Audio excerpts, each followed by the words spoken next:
Hello दोस्तों, तो जैसा कि पिछले एपिसोड में हमने देखा कि सोल फाइटिंग कंपटीशन की रॉबिन राउंड का सेकंड डे, जहां टांग सेट का मुकाबला मिंग्यू सेट से हो चुका था और ये लोग काफी आसानी के साथ पहले 4 बैटल्स जीत जाते हैं। इन बैटल्स के दौरान इन लोगों ने मिंग्यू सेट को काफी बुरी तरीके से इंजर कर दिया था, जिस बात को लेकर उनकी कैप्टन काफी ज्यादा गुस्से में थी। इसीलिए यूहाओ समझदारी का मुजाहरा करते हुए 1 वर्सेस 1 इंडिविजुअल फाइट में गिव अप कर देता है, जिसकी वजह से मिंग्यू सेट को 7 पॉइंट्स मिल चुके थे और टैंक सेट के तो अभी भी 4 पॉइंट्स है। लेकिन अब इसके बाद टीम फाइट होने वाली थी, जिसके टोटल 5 पॉइंट्स होंगे, यानी कि जो भी टीम जीतेगी उसे 5 पॉइंट्स मिलेंगे। और अगर टांग सेट इस फाइट को जीत जाता है तो उनके टोटल पॉइंट्स 9 हो जाएंगे, जिसकी वजह से वो लोग इस राउंड को जीत सकते थे। यूहाओ और उसके दोस्तों का भी यही प्लान था। सब कुछ बिल्कुल प्लान के मुताबिक चल रहा था। ये लोग अरीना में मौजूद मिंग्यू सेट के डिसाइपल्स को काफी बुरी तरीके से पीट कर हरा रहे थे। और अचानक ही हम देखते हैं कि उन लोगों की कैप्टन ने खुद को बूस्टर से इंजेक्ट करते हुए अपनी पावर्स को इंक्रीज कर दिया और उनका ये बूस्टर सोल गाइडेंस टूल किसी और ने नहीं बल्कि टीचर मान ने दिए हुए थे। अब आगे तो नेक्स्ट एपिसोड की शुरुआत यहाँ बिल्कुल उसी सीन से शुरू होती है, जहाँ अचानक ही अरीना में सिचुएशन पूरी तरीके से पलट गई, क्योंकि मिंग्यू सेट के कैप्टन ने खुद को उन बूस्टर से इंजेक्ट कर लिया था, जिसकी वजह से उसका मार्शल सोल ट्रू फॉर्म में आ गया, जिसे ब्लड बैट किंग के नाम से जाना जाता है। यहाँ पर कैप्टन गुस्सा होते हुए कह रही थी कि यूहाओ, अब मैं तुम्हारी जान ले लूंगी, तैयार हो जाओ मेरी मार्शल सोल ट्रू फॉर्म की पावर एक्सपीरियंस करने के लिए। जो कहती है कैप्टन ने अपने 6 मार्शल सोल ब्लड स्पाइक का इस्तेमाल करते हुए फौरन से यूहाओ पर हमला करना शुरू कर दिया, जो देखकर मिस टांग वुडोंग तो यूहाओ के लिए काफी ज्यादा परेशान हो गई थी। लेकिन दूसरी तरफ यूहाओ को इस बात की जरा से भी परवाह नहीं, क्योंकि वो फौरन से टियानमिंग की पावर्स का इस्तेमाल करते हुए लाइफ रिफ्लेक्शन शील्ड एक्टिवेट कर लेता है, जो कि किसी भी पावरफुल अटैक को आसानी के साथ ब्लॉक कर सकती थी। जबकि अरीना में भी बिल्कुल ऐसा ही हुआ। ये ब्लड स्पाइक उस लाइफ रिफ्लेक्शन शील्ड का कुछ भी नहीं बिगाड़ पाया। यूहाओ ने काफी आसानी के साथ उस अटैक से खुद को बचा लिया था। और सिर्फ यही नहीं, बल्कि यूहाओ काउंटर अटैक करने के लिए वहाँ पर अपनी सारी एनर्जी एक साथ ही इकट्ठा करते हुए फौरन से कैप्टन पर हमला भी बोल देता है, जो अटैक काफी ज्यादा पावरफुल था। वो यहाँ इस बैट किंग को तो चकनाचूर कर देता है। दूसरी तरफ टियानमिंग भी यूहाओ की तारीफ करते हुए कहता है कि शाबाश यूहाओ, तुमने मेरी लाइफ रिफ्लेक्शन शील्ड को काफी अच्छे से इस्तेमाल किया। लेकिन जरा ध्यान रखना, इस बैट मार्शल सोल में ये एबिलिटी होती है कि ये चकनाचूर होने के बाद भी दोबारा से रीजनरेट हो सकता है। और यहाँ पर टियानमिंग की बात बिल्कुल सही निकली, क्योंकि वो बैट किंग देखते ही देखते दोबारा से रीजनरेट हो चुका था। इस बार उसके 3 बड़े बड़े खतरनाक सर थे, जो देखकर तो इविल सोल चर्च का लीडर भी हैरान होते हुए कहता है कि मैंने ये बिल्कुल भी एक्सपेक्ट नहीं किया था कि इस लड़की के पास dark gold 3 headed bat king की मार्शल सोल होगी। इवन की ज़ू सेंशी भी उस dark gold 3 headed bat king को देखकर परेशान होते हुए कहता है कि ये बहुत ही ज्यादा खतरनाक है। मैंने कहानियों में सुना था कि लेजेंडरी एंसेस्टर टांग सेट ने भी इस तरह पास में एक dark gold 3 headed bat king के साथ फाइट करी थी, लेकिन उसे हराना बिल्कुल आसान काम नहीं था। ज़ू सेंशी की इस बात पर मिस जेंग ने जवाब देते हुए कहती है कि हाँ, तुमने बिल्कुल सही कहा। क्या तुम इसकी बॉडी से निकलने वाली एनर्जी को महसूस कर पा रही हो? ऐसी टेरिफाइंग पावर मैंने पहले कभी भी महसूस नहीं की। तभी अचानक दूसरी तरफ हम देखते हैं कि कैप्टन इन सब लोगों पर भड़कते हुए कह रही थी कि यही तुम लोगों का अंत है। तुम लोगों ने मेरे भाई को मारकर अच्छा काम नहीं किया। जल्दी मैं भी तुम लोगों को वहाँ पर पहुँचा दूंगी। और ये कहते साथ ही उसने अपने 5th martial soul breaking sonic attack का इस्तेमाल करते हुए फौरन उन सब लोगों पर हमला कर दिया।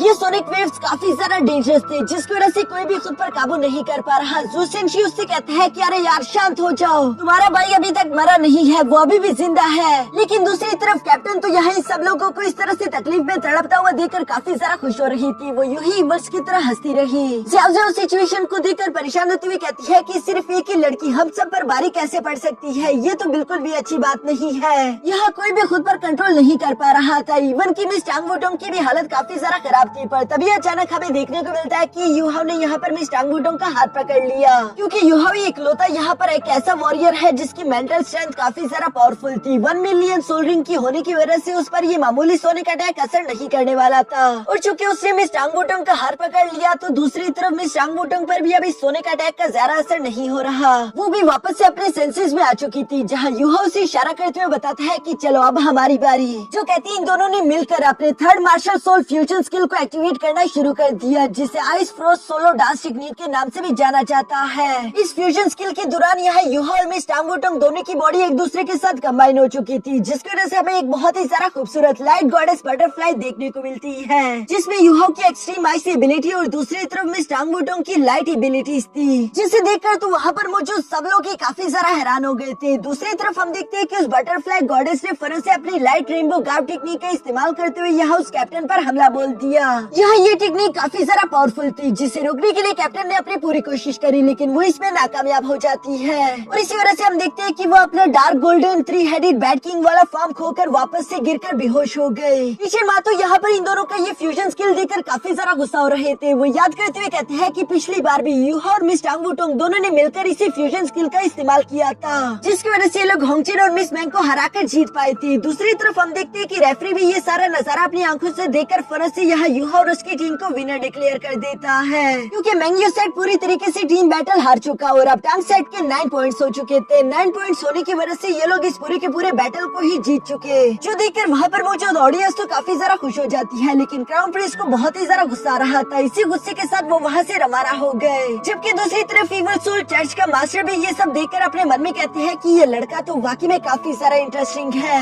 इस बैटल के बाद हम लोगों को रात का सीन दिखाया जाता है, जहाँ बैटल जीतने के बावजूद भी हम देखते हैं कि यूहो और उसके दोस्त आराम नहीं करते, क्योंकि यूहो अपने साथियों से कह रहा था कि दिन के दौरान तो हम वैसे भी सोल फाइटिंग कंपटीशन में मसरूफ होते हैं, यही रात का समय है जिसका फायदा उठाकर हम लोग सोल गाइडेंस टूल और टेक्नोलॉजी के बारे में और अच्छे से समझकर खुद को ताकतवर बना पाएंगे। इसी तरीके से सन मून रॉयल एकेडमी हम लोगों से कभी भी आगे नहीं निकल पाएगी। जो सब कहते हुए ये लोग ब्लैक मार्केट में मौजूद उसी होटल में आ गए थे, जहाँ होटल का मालिक तो पहले ही लोगों का बहुत ही ज्यादा बेसब्री से इंतजार कर रहा था, जो कि यूहो और उसके दोस्तों को देखकर तो फौरन से उन लोगों के पास भागता हुआ आकर कहता है कि थैंक गॉड सर, आप आखिरकार यहाँ पर आ ही गए, मैं तो आपका ही इंतजार कर रहा था। अब एलिमिनेशन राउंड जल्दी शुरू हो जाएगा, जहाँ पर आखिर में 48 डिसाइपल्स में से सिर्फ 24 ही बचेंगे। तो सुनकर यूहो अचानक से उसके चेहरे की तरफ देखते हुए कहता है कि वैसे आज तुम काफी ज्यादा खुश दिखाई दे रहे हो, जिस पर वो होस्ट में मुस्कुराकर जवाब देते हुए कहता है कि वो इसलिए क्योंकि इस कंपटीशन में बैटल का एक न्यू सिस्टम इंट्रोड्यूस करवाया गया, जो कि काफी ज्यादा खास है। इस न्यू सिस्टम का नाम है लाइफ एंड डेथ बैटल, जिसके दौरान जो भी कंटेस्टेंट अपना सोल गाइडेंस टूल बनाएगा वो इसी सोल गाइडेंस टूल का इस्तेमाल करते हुए लाइफ एंड डेथ बैटल लड़ेगा, जिसमें उसकी मौत भी हो सकती है। ये बैटल अब देखने में और भी ज्यादा दिलचस्प हो जाएगा, इसलिए यहाँ पर ऑडियंस और भी ज्यादा होने वाली है। लाइफ एंड डेथ बैटल का सुनकर तो मिस टांग वुटोंग, यूहो और कीटाओ भी काफी ज्यादा हैरान हो गए थे, लेकिन इन्हें ज्यादा फर्क नहीं पड़ता, क्योंकि इन लोगों को खुद पर यकीन था। इसके बाद हम देखते हैं कि एलिमिनेशन राउंड यहाँ पर शुरू हो गया, जहाँ पर सारे के सारे कंटेस्टेंट सोल गाइडेंस टूल्स बनाने की कोशिश कर रहे थे। देखते ही देखते वहाँ पर मौजूद सारे के सारे कंटेस्टेंट्स ने बारी बारी करके अपने सोल गाइडेंस टूल को कंप्लीट कर दिया, इससे पहले कि टाइम खत्म हो पाए। जबकि दूसरी तरफ वहाँ पर मौजूद ऑडियंस तो सारे की सारी गैम्बलर्स की थी, जो कि यहाँ पर मौजूद कंटेस्टेंट्स पर गैम्बलिंग कर रहे थे। अब चूँकि इन लोगों ने अपने अपने सोल गाइडेंस टूल्स कंप्लीट कर लिए थे, तो बारी था यहाँ लाइफ एंड डेथ बैटल का, जिसके लिए स्टेज को तैयार किया गया और यहाँ स्टेज पर यूहो और उसके सामने एक और डिसाइपल था। यूहो का नंबर है 66 और दूसरे डिसाइपल का 48 था। यहाँ पर मौजूद सारी की सारी ऑडियंस से यूहो को देखकर उसका मजाक उड़ाते हुए कहते हैं कि ये लड़का तो व्हील चेयर पर है, हमें नहीं लगता कि ये जरा सा भी खास होगा। इसलिए वहाँ पर मौजूद सारे के सारे लोगों ने ही 48 नंबर पर अपना सारा के सारा पैसा लगा दिया, लेकिन मिस टांग वुटोंग भी तो वहीं पर मौजूद थी, जो कि अपना सारा के सारा पैसा यहाँ यूहो पर लगा देती है। 48 नंबर पर तकरीबन 97% लोगों ने अपना पैसा लगाया था, जबकि दूसरी तरफ 66 नंबर पर तो सिर्फ 6% लोग ही अपना दाव लगाए थे। दूसरी तरफ अरीना में हम देखते हैं कि यहाँ टाइम खत्म होने पर होस्ट ने भी इन दोनों को तैयार होने का बोल दिया था, और वो जैसे ही स्टार्ट बोलता है तभी अचानक इन दोनों ने अपने सोल गाइडेंस टूल का इस्तेमाल करते हुए फौरन से एक दूसरे पर फायर कर दिया, जहाँ पर हम देखते हैं कि यूहो का बनाया हुआ सोल गाइडेंस टूल और उसके बुलेट शेप काफी ज्यादा स्ट्रॉन्ग थे, इसलिए वो आसानी के साथ ओपिनियन कंटेस्टेंट्स के बुलेट को चकनाचूर करते हुए साथ ही साथ उसी की तरफ बढ़ते हुए वहाँ पर ब्लास्ट कर गई, जिस ब्लास्ट के कारण वो वॉरियर तोड़ता हुआ दूर जा गिरा। दूसरी तरफ यूहो उस वॉरियर से कहता है कि शुक्र मनाओ कि मैंने तुम्हारे सर पर निशाना नहीं लगाया, वरना इस हाई एक्सप्लोसिव बुलेट की वजह से तुम्हारा सर चकनाचूर हो जाता और तुम्हारी मौत वहीं पर तय थी। ये सब देखकर कंपटीशन का होस्ट भी यहाँ पर आते हुए नंबर 66 को विनर डिक्लेयर कर देता है, जिसकी वजह से जिन लोगों ने भी नंबर 66 पर पैसा लगाया था उन सब लोगों को काफी बड़ा इनाम मिला। इवन की मिस टांग वुटोंग भी बहुत बड़ा पैसा चाप चुकी थी, जिस पर यूहो भी काफी ज्यादा खुश दिखाई दे रहा था। इसके बाद नेक्स्ट डे से हम देखते हैं कि अगले रॉबिन राउंड्स में लगातार शेक एकेडमी कमाल का परफॉर्मेंस कर रही थी। उन लोगों के सामने चाहे जो मर्जी टीम आती, ये लोगों से काफी आसानी के साथ ढेर करते जा रहे थे। किसी भी टीम को इन लोगों ने एक भी पॉइंट करने नहीं दिया, बल्कि सारी की सारी टीम्स को ये लोग 12 वर्सेस 0 के पॉइंट से हरा रहे थे। और इसी तरह करते करते आखिरकार सोल फाइटिंग कॉम्पिटिशन का लास्ट डे आ चुका था, जहाँ पर टांग सेट इस वक्त टॉप नंबर पर है क्योंकि उन्होंने टोटल 6 बैटल्स लड़े और अभी तक वो एक भी बैटल नहीं हारे थे। जबकि दूसरी तरफ शेक एकेडमी की टीम भी पूरे 5 बैटल्स लड़ने के बावजूद भी एक बैटल नहीं हारी। उन्हें अभी भी एक बैटल और लड़नी होगी ताकि वो शेक एकेडमी के बराबर आ सके, लेकिन सन मून एम्पायर काफी बुरा परफॉर्म कर रही है। उन लोगों ने अब तक 4 बैटल्स लड़ी थी, जिनमें से एक बैटल वो ऑलरेडी अभी यहाँ टांग सेट के खिलाफ हार चुके, इसलिए उन लोगों को नेक्स्ट डे यहाँ शेक एकेडमी के खिलाफ अच्छा परफॉर्म करना होगा। लेकिन दूसरी तरफ शेक एकेडमी भी इसी बात के लिए तैयार हो रही थी। मिस जाविया अपनी टीम को समझाते हुए कहती है कि फाइनल राउंड का फर्स्ट स्पॉट ऑलरेडी टांग सेट ने अपने नाम पर करवा लिया।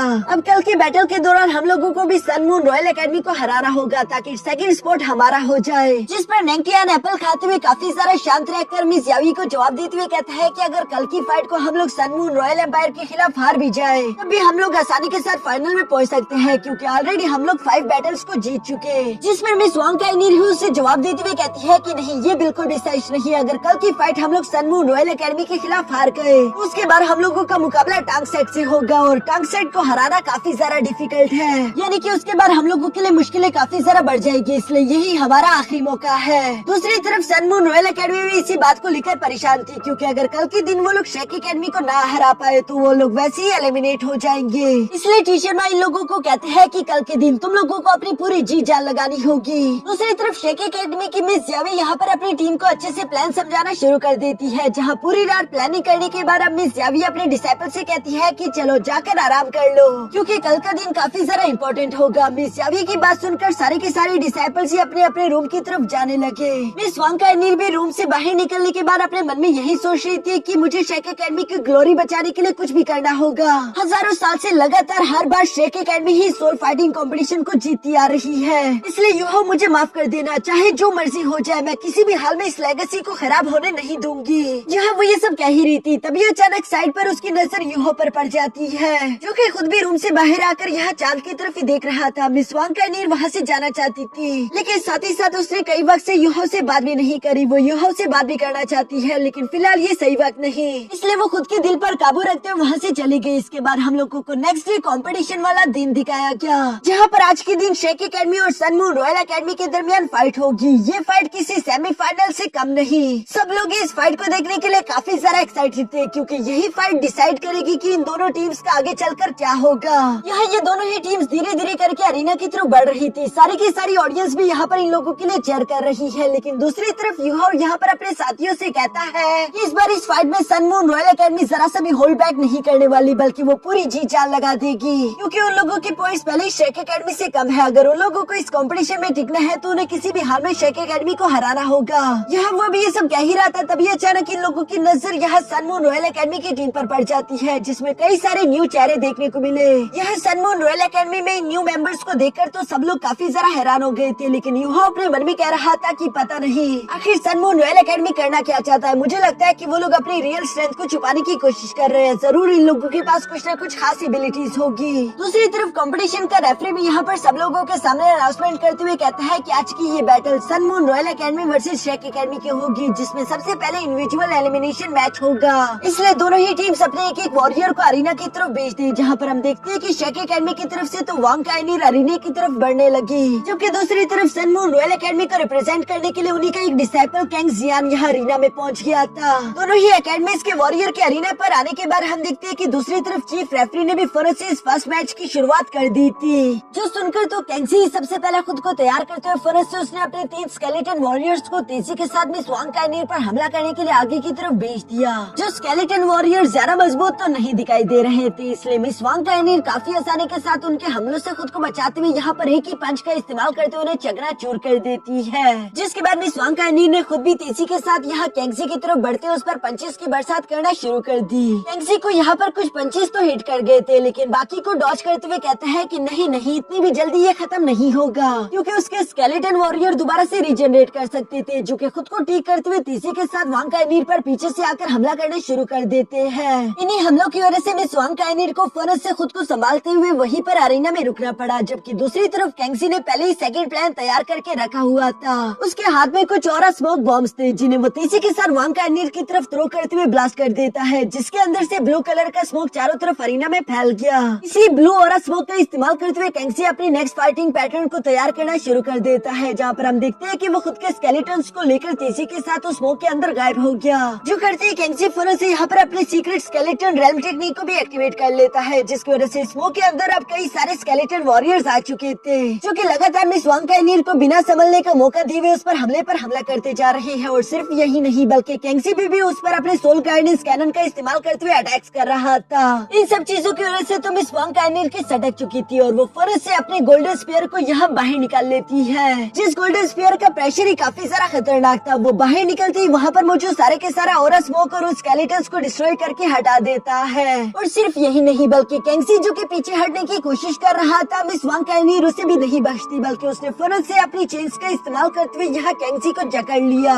जिसके बाद वो अपने मार्शल सोल गोल्डन ड्रैगन का इस्तेमाल करते हुए तेजी के साथ कैंसी पर फाइनल अटैक चल देती है। ये अटैक इतना ज्यादा पावरफुल था कि कैंसी अब इसके बाद अपने पैरों पर खड़ा ही नहीं हो पाता, जबकि उसका एक हाथ भी टूट चुका था। इसी वजह से चीफ रेफरी ने यहाँ पर इस फर्स्ट राउंड का विनर मिस वांग काइनीर को डिक्लेयर कर दिया। जो सब देखकर सन मून रॉयल एकेडमी की मिस मिंग याद करती है कि कल रात उसने टीचर माँ से इसी बारे में बात करी थी कि वांग काइनीर श्रेक एकेडमी की सबसे ज्यादा पावरफुल वॉरियर है, जिसे 1 वर्सेस 1 फाइट के दौरान हमारी टीम में से कई सारे वॉरियर तो हरा ही नहीं पाएंगे। टीचर माँ भी मिस मिंग की ये बातें सुनकर जवाब देते हुए कहता है कि हाँ, तुमने बिल्कुल सही कहा और इसी वजह से मुझे लगता है कि श्रेक एकेडमी वांग काइनीर का ही इस्तेमाल करेगी। वो लोग यही सोच रहे होगी कि वांग काइनीर को अकेले ही यहाँ पर सन मून रॉयल एकेडमी के 7 मेंबर्स को हराना होगा और हम इसी के बारे में प्लान करेंगे। तभी अचानक सीन शिफ्ट होकर वापस से प्रेजेंट में आ जाता है, जहाँ पर हम देखते हैं कि सन मून रॉयल एकेडमी को रिप्रेजेंट करने वाला सेकंड वॉरियर भी यहाँ अरीना में पहुँच गया, जिसका नाम ज़्याओगू था। हम देखते हैं कि ज़्याओगू ने यहाँ पर अरीना में आते साथ ही फाइट के शुरू में फौरन से अपने बूस्टर्स एक्टिवेट कर लिए, जो सोल गाइडेंस टूल उसकी रफ्तार को और ज्यादा तेज कर देते हैं। इसी वजह से वो तेजी के साथ आगे की तरफ बढ़ते हुए यहाँ मिस वांग काइनीर पर हमले कर रहा था, जबकि साथ ही साथ वो वांग काइनीर के स्पीयर को भी काफी आसानी के साथ डॉज कर लेता है। उसे तो ऐसा लग रहा था कि वांग काइनीर इस स्लो रफ्तार के साथ कभी भी उसे कैच नहीं कर पाएगी, लेकिन दूसरी तरफ वांग काइनीर भी काफी ज्यादा समझदार है। उसने पहले ही प्रेडिक्ट कर लिया था कि ज़्याओगू इस स्पीड के साथ कहाँ पर लैंड करेगा, इसलिए वो बजाय कि अपने गोल्डन स्पीयर का इस्तेमाल करती उस पर हमला करती, बल्कि वो पहले ही उस लैंडिंग पोजीशन पर अटैक करने के लिए पहुंच गई थी। इस सरप्राइज के लिए तो ज़्याओगू भी पूरी तरीके से तैयार नहीं था, इसलिए वो फौरनली लास्ट मोमेंट पर अपने इनविंसिबल शील्ड एक्टिवेट कर लेता है। जो पहली इनविंसिबल शील्ड तो इस अटैक की वजह से टूट चुकी थी, लेकिन हम देखते हैं कि यहाँ ज़्याओगू ने कई सारे इनविंसिबल शील्ड अपने साथ लाए हुए हैं। मिस वांग काइनीर बारी बारी करके उनमें से हर एक इनविंसिबल शील्ड को तोड़ने की कोशिश कर रही थी, लेकिन दूसरी तरफ केटो यहाँ पर कहता है कि मैं समझ गया कि सन मून रॉयल एकेडमी क्या करना चाहती है। असल में ये एक इनविंसिबल शील्ड काफी ज्यादा कीमती है, लेकिन ये ज़्याओगू लड़का इतने सारे इनविंसिबल शील्ड लेकर यहाँ पर आ गया है, जो कि इन लोगों के प्लान को रिप्रेजेंट करती है। मुझे लगता है कि इन लोगों का यही प्लान होगा कि ये लोग वांग काइनीर को थका देना चाहते हैं और चूंकि उसके पास सोल एनर्जी बचेगी ही नहीं, तो उसके बाद बाकी के श्रेक एकेडमी मेंबर्स को हराना इन लोगों के लिए ज्यादा डिफिकल्ट नहीं। और यहाँ अरीना में भी बिल्कुल ऐसे ही चल रहा था। ज़्याओगू लगातार एक के बाद एक इनविंसिबल शील्ड एक्टिवेट करता जा रहा है। मिस वांग काइनीर ने ऑलरेडी कई सारे इनविंसिबल शील्ड्स को अपने स्पेयर का इस्तेमाल करते हुए ब्रेक तो कर दिया था, लेकिन इसी वजह से उसकी कई सारी सोल पावर भी जाया हो चुकी थी। इससे पहले कि उसकी सोल पावर पूरी तरीके से एग्जॉस्ट हो पाती, वो फाइनल अटैक करते हुए यहाँ लास्ट इनविंसिबल शील्ड को भी ब्रेक कर देती है, जिस वजह से तो ज़्याओगू उड़ता हुआ पीछे जा गिरा। यहाँ पर वांग काइनीर इससे पहले कि अपने स्पेयर का इस्तेमाल करते उसकी गर्दन पर हमला कर पाती, तभी अचानक ज़्याओगू ने खुद ही हार मान ली, जो देखकर वहाँ पर मौजूद सारी की सारी ऑडियंस फौरन से वांग काइनीर को चीयर अप करना शुरू कर देती है। इवन की टांग सेट के सारे मेंबर्स भी इस जीत से काफी ज्यादा खुश दिखाई दे रहे थे, लेकिन डाई हुआबिन को ज्यादा खुशी नहीं हो रही, क्योंकि वो यहाँ पर सब लोगों के सामने सिर्फ खुद को प्रूव करना चाहता था। उसने अपने बड़े भाई को भी तो यही कहा था कि एक बार मैं तुम्हारी एज तक आ जाऊँ, मैं तुम्हें वादा करता हूँ कि मैं तुमसे भी कई गुना ज्यादा ताकतवर होऊंगा। इन्हीं सारी बातों को सोचते हुए डाई हुआबिन फौरन से खड़ा होकर यहाँ मिस ज़्यावी के पास आ जाता है, जहाँ वो मिस ज़्यावी से कह रहा था कि मैं चाहता हूँ कि आप मुझे भी मौका दे, मैं भी वांग काइनीर की तरह खुद को प्रूफ करना चाहता हूँ। जिस पर मिस ज़्यावी उसे जवाब देते हुए कहती है कि हम लोगों ने जो भी प्लानिंग की थी, क्या तुम वो भूल गए? रात की बात को याद करो, यहाँ पर टीम की ग्लोरी ज्यादा इम्पोर्टेंट है किसी भी एक अकेले इंसान से। मिस ज़्यावी की ये बातें सुनकर डाई हुआबिन को भी शांत होना पड़ा। दूसरी तरफ हम देखते हैं कि सन मून रॉयल एकेडमी का तीसरा वॉरियर भी यहाँ अरीना में पहुँच जाता है, जिससे मिस वांग काइनीर के साथ फाइट करना शुरू कर दी थी। और साथ ही साथ हमें टीचर माँ का कल रात का प्लान भी दिखाया गया, जहाँ टीचर माँ अपने डिसाइपल्स को यही बता रहे थे कि ये बात सच है कि वांग काइनीर काफी ज्यादा ताकतवर है, लेकिन उसके अलावा यहाँ श्रेक एकेडमी में कोई भी उतना ज्यादा पावरफुल नहीं। इसलिए हमारे शुरू के वॉरियर्स की यही जिम्मेदारी होगी कि वो लोग वांग काइनीर को जितना ज्यादा थका सके उतना उन्हें थकाना होगा, क्योंकि एक बार अगर मिस वांग काइनीर हार गई तो उसके बाद हम लोगों को श्रेक एकेडमी के सिर्फ 3 ही वॉरियर्स को हराना है। बेशक बाकी के सारे फाइट्स हम हार भी जाए, तो इसकी वजह से 7 वर्सेस 3 पॉइंट्स हो जाएंगे। फिर सारा के सारा मैच यहाँ टीम बैटल पर डिसाइड होगा और टीम बैटल के तो टोटल 5 पॉइंट्स होते हैं। और चूंकि हम लोग पहले ही वांग काइनीर को जख्मी करके और थका कर हरा चुके होंगे तो इसलिए टीम बैटल में वो अच्छा परफॉर्म नहीं कर पाएगी, जिस वजह से होंगचन और मिस मैंग दोनों मिलकर आसानी के साथ शेक एकेडमी को टीम बैटल में हरा देंगे, जिसकी वजह से सनमून रॉयल एकेडमी को टोटल 8 पॉइंट्स मिलेंगे और 7 वर्सेस 8 पॉइंट होने की वजह से सनमून रॉयल एकेडमी इस पूरी की पूरी बैटल को जीत जाएगा। यहाँ पर इन लोगों ने ये प्लानिंग तो काफी ज्यादा अच्छी करी थी, लेकिन दूसरी तरफ मिस वांग काइनीर ने जैसे ही तीसरे डिसाइपल को हराया वो फौरन ही सब लोगों के सामने कहती है कि हमारी शेक एकेडमी आगे के लिए हार मानती है। ये देखकर तो टीचर माँ और बाकी के सब लोग काफी ज्यादा हैरान हो गए, क्योंकि इसी वजह से सनमून रॉयल एकेडमी को 7 पॉइंट्स मिल चुके थे और टीचर माँ की सारी प्लानिंग ही दरी की दरी रहेगी, क्योंकि दूसरी तरफ मिस यावी भी टीचर माँ को अच्छे से जानती थी कि वो लोग जरूर वांग काइनीर को थकाने की कोशिश करेंगे और इसलिए मिस यावी ने भी वांग काइनीर से बिल्कुल सेम कहा था कि जैसे ही तुम 3 बैटल्स को जीत जाओ फौरन हार मान लेना, ताकि तुम्हारे पास ज्यादा से ज्यादा एनर्जी बची हुई हो और तुम टीम बैटल्स में अच्छे से परफॉर्म कर सको। जबकि इसके अलावा शेक एकेडमी के टीम बैटल जीतने के चांसेस भी ज्यादा हाई है, क्योंकि टीम बैटल में 2 मार्शल सोल फ्यूजन स्किल वाली टीम्स थी। इसलिए अगर इसके बाद शेक एकेडमी टीम बैटल को जीत जाएंगी तो उन लोगों के टोटल पॉइंट्स 8 वर्सेस 7 हो जाएंगे और वो लोग आगे की तरफ बढ़ सकते हैं। दूसरी तरफ टीचर माँ इन सब के बावजूद यहाँ पर अपने साथियों से कहती है कि बेशक हम लोग वांग काइनीर को उतना तो नहीं थका पाए, लेकिन स्टिल वो काफी ज्यादा कमजोर हो चुकी है, इसलिए हम लोगों को उम्मीद है कि हम लोग ही टीम बैटल जीतेंगे। दूसरी तरफ हम देखते हैं कि चीफ रेफरी ने भी यहाँ पर इन दोनों ही टीम्स को टीम बैटल करने के लिए तैयार होने का बोल दिया था, जो सुनकर मिस वांग काइनीर फौरन से वापस अपने टीममेट्स के पास आ जाती है। यहाँ पर वो अपने सोल पावर को रिकवर करने की कोशिश कर रही थी, साथ ही साथ वो अपने टीम मेंबर्स के साथ मिलकर आगे की प्लानिंग भी करती है। दूसरी तरफ सनमून रॉयल एकेडमी का होंगचन भी अपने टीम मेंबर्स को समझाने की यही कोशिश कर रहा था कि ऑलरेडी हम लोगों का एक मेंबर कैंग सिंह उसका हाथ टूट चुका, जो कि हमारे साथ फाइट नहीं कर सकता, यानी कि ये टीम बैटल 6 वर्सेस 7 की होगी, इसलिए तुम में से कोई भी आगे से होल्ड बैक नहीं करेगा और अपनी पूरी जान लगा देना, क्योंकि किसी भी हाल में हम ये बैटल नहीं हार सकते, वरना तुम लोग इसका अंजाम जानते ही हो। असल में क्राउन प्रिंस ने यहाँ पर इन लोगों को कल रात धमकी दी थी कि अगर तुम लोग इस फाइट को हार गए तो उसके बाद तुम में से मैं किसी को भी जिंदा नहीं छोड़ूंगा, जिस पर होंगचन ने क्राउन प्रिंस से ये कहा था कि आप बिल्कुल फिक्र मत करें, जीत तो सिर्फ हमारी ही होगी। टीचर माँ भी अपने डिसाइपल से यही कह रही थी कि आज बेशक तुम लोगों की जान ही क्यों ना चली जाए, लेकिन तुम लोग हार नहीं सकते, वरना तुम लोग इसका अंजाम जानते ही हो। इसके बाद हम देखते हैं कि दोनों ही टीम मेंबर्स यहाँ धीरे धीरे करके अरेना की तरफ बढ़ने लगे, जहाँ होंगचन काफी ज्यादा कॉन्फिडेंट होते हुए अपने टीम मेंबर से कहता है कि ये बैटल हमारे लिए लाइफ एंड डेथ बैटल होगी। दूसरी तरफ शेक एकेडमी भी इस मैच को लेकर काफी ज्यादा सीरियस थी। इसके बाद हम देखते हैं कि चीफ रेफरी ने यहाँ पर इन दोनों ही टीम्स के दरमियान ये आखिरी फाइट शुरू करवा दी, जिसके साथ ही हमारा ये एपिसोड यहीं पर खत्म हो जाता है।